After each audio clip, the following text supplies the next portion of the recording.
Hi, I'm Alice and I'm one of the cello teachers for THAMES.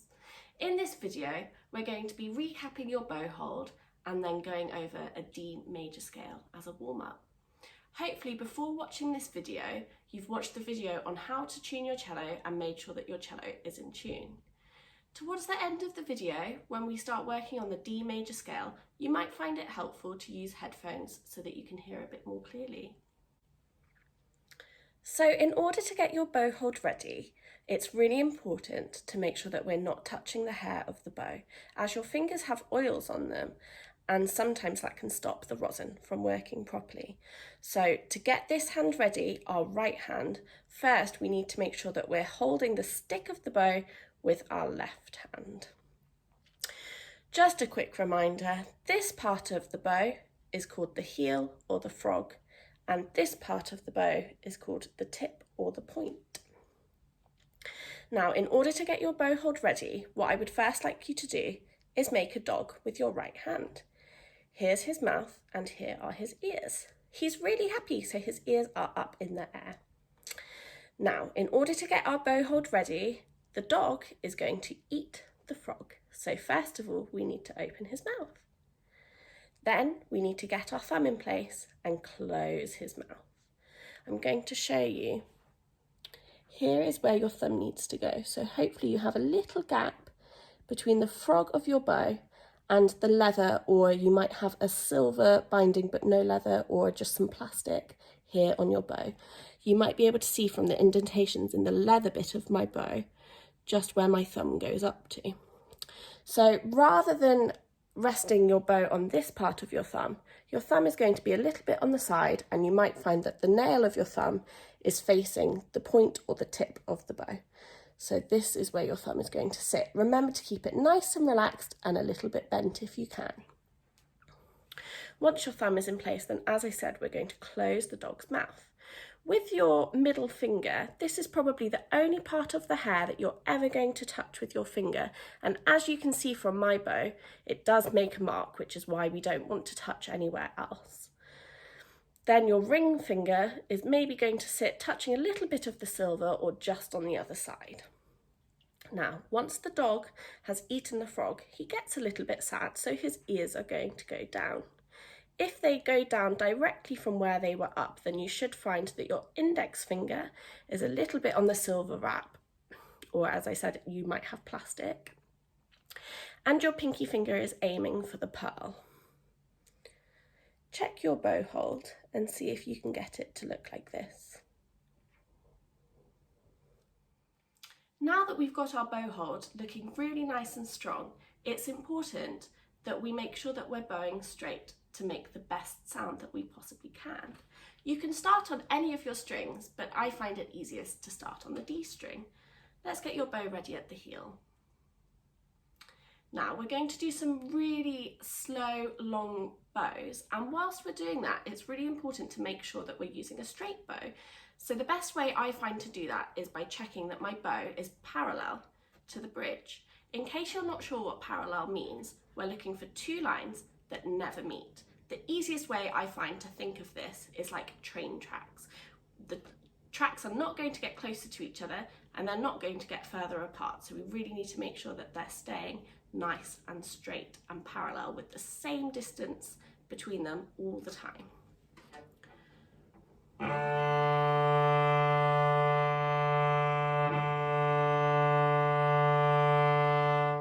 So you might find that when you stretch out towards the point of the bow, the bottom of your hand, your pinky finger and maybe your ring finger, they might move up a little bit. This is okay, but you need to make sure when you're doing an up bow that they come back to where they were when we prepared our bow hold.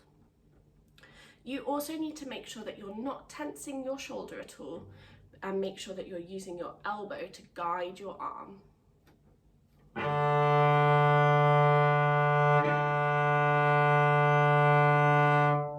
Let's try the same thing on the G string.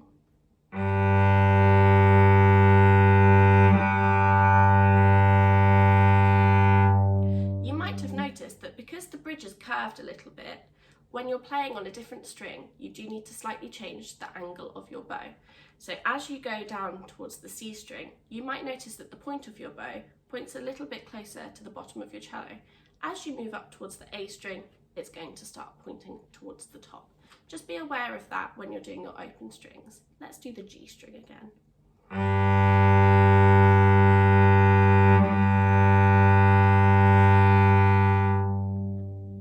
Before we move on to the C string, it's really important to remember that it might need a bit more weight.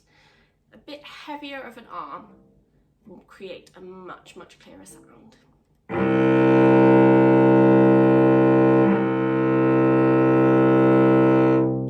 And then when we move all the way up to the A string, making sure that we change the angle back again and a little bit lighter.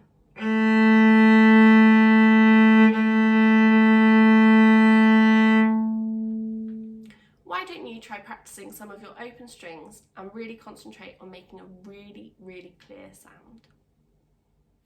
Now that we're making a beautiful sound with our bow, let's start working on our D major scale. So we're just going to do a 1 octave D major scale, and that's going to use the D string and the A string. We're also going to be using open strings, first finger, third finger, and fourth finger. Okay? So first we're going to start with an open D. Let's use our whole bow. Now we're going to prepare our first finger.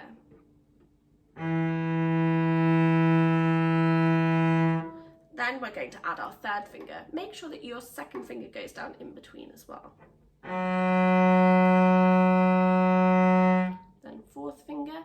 In order to reach around for your fourth finger, you might find it easier to release your first finger a little bit. You might notice I keep it in the same place, it's just not pressing down on the string. Then we're going to move our bow up onto the A string, remembering that we might need to change the angle slightly in order to keep our bow parallel to the bridge. First finger again. 3 fingers down. Then our fourth finger. Now we've reached the top of the scale, it's time to come all the way back down. We're only going to play the top note once, so the next note we play is going to be with our third finger. First finger. Open A.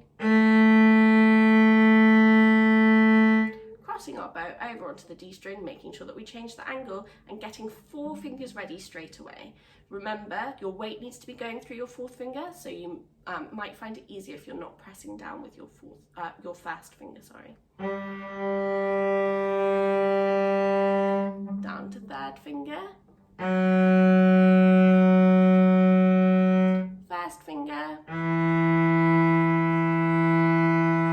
And finally, open D.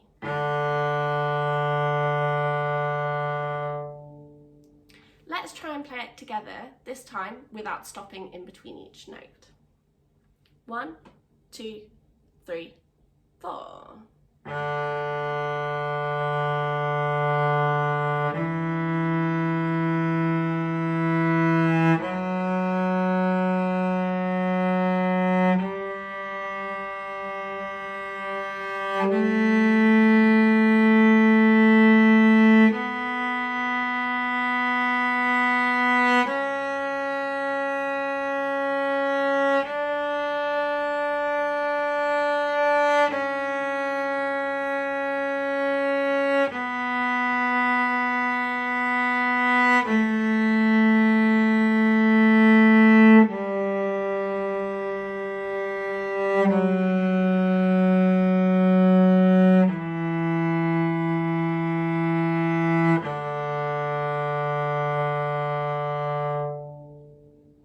Well done. Let's try it again, a little bit faster this time, but we're really going to concentrate on the shape of our left hand. Do you see that I'm making a C shape with my left hand? See if you can do the same thing. Notice when you're making a C shape that all of your fingers are really, really rounded. We need to make sure when they're going down on the fingerboard that they stay nice and rounded and that they don't collapse at the joints. Really, really strong fingers. This time let's do 2 beats to a bow. 1, 2, 3, 4.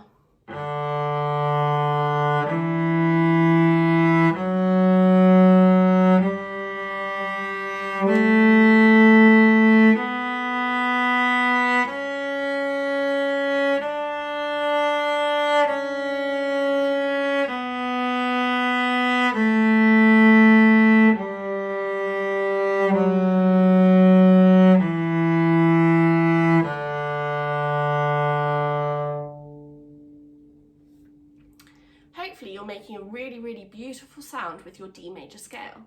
If you've noticed some squeaking, then perhaps try using slightly less bow and really making sure that your left hand fingers are pressing all the way down to the fingerboard.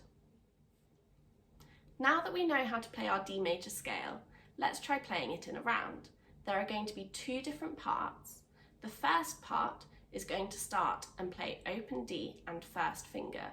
And when the first part starts playing the third finger, the second part is going to start with an open D. 1, 2, 3, 4.